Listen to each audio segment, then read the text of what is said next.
In 1972, a chimpanzee named Flint watched his mother die. He was 8, healthy, no injury, no disease.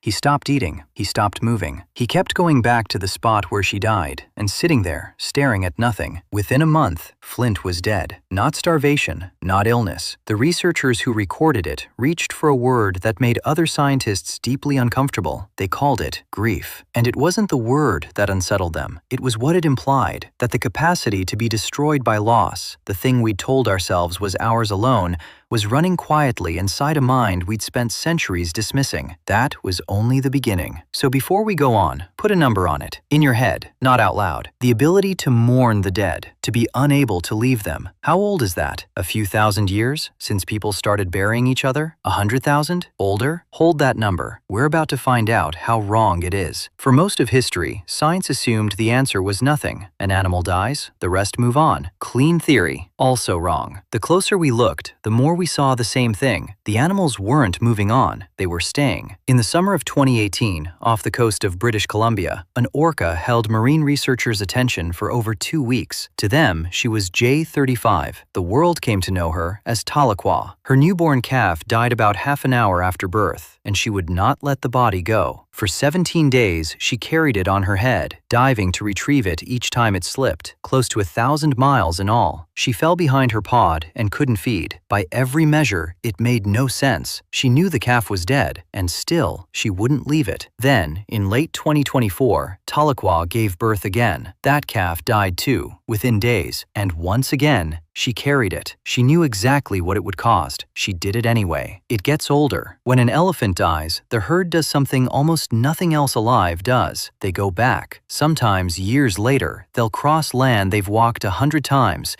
stop where one of them died, and go silent, touching the bones with their trunks. And this isn't sentiment we're projecting. In controlled tests, elephants single out the bones of their own kind over any other animals. They know their own dead. In Kenya, in 2003, a matriarch named Eleanor collapsed. Within 2 minutes, a second matriarch reached her, from a different family, no blood tie, and tried to lift her back to her feet with her tusks. When Eleanor fell again, she tried again, and stayed long after her own family had gone. Over the days after she died, elephants from 5 families came to the body. 4 weren't her own. No survival logic explains it, just animals that couldn't walk away. So when did it start? This runs through whales, elephants, chimpanzees, and the list keeps growing. How far back does it go? First, the fair objection. Maybe it isn't grief at all, just confusion or instinct, and we're seeing ourselves in animals that were never us. But that doubt has been tested. Capuchin monkeys who simply watched one person refuse to help another later wouldn't take food from the one who'd refused. These minds track intention. They judge character. The same machinery almost certainly registers loss, so the doubt doesn't hold. The behavior is real. How far back does it go? In 2013, researchers squeezed through a gap barely wide enough for a body, crawled almost 100 meters into a South African cave that had never seen daylight, and found bones. Dozens of them, deep in a place that took enormous effort to reach. They belonged to a creature called Homo naledi. It walked upright, and its brain was less than a third the size of yours, closer to a chimpanzee's than to ours. It lived between 240 and 335,000 years ago. The team that found it made an extraordinary claim,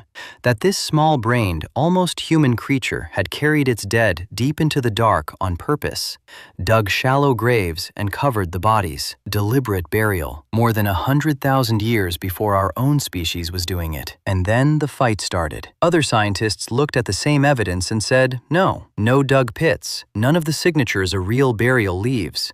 The bodies could have washed in, fallen, or piled up over time. That argument is still unresolved. Right now, serious people disagree about whether a small-brained relative stood in that dark 250,000 years ago and chose to do something with its dead, or whether we're staring at a heap of bones and inventing a funeral. And sit with why it won't settle. This is exactly what we assumed only a big brain could do. Naledi shouldn't have been capable of it, and we can't rule out that it was. The honest answer to why animals grieve is that we don't fully know. What we do know, it's real, it's consistent. It appears in minds separated by tens of millions of years of evolution, and it always costs the animal something. Evolution doesn't preserve expensive mistakes across that kind of time. It preserved this. So go back to the number you picked at the start. Whatever it was too recent. This didn't begin with us. By the time we were laying children in the ground with thousands of carved beads, it was already ancient. It may reach back 250,000 years into a cave and a mind we don't have a clean name for, and it may be happening tonight, in cold water off some coastline, in an animal circling the place her calf went down. Here's what I can't shake. The thing you felt watching a whale refuse to let go, you didn't learn that. It was handed to you.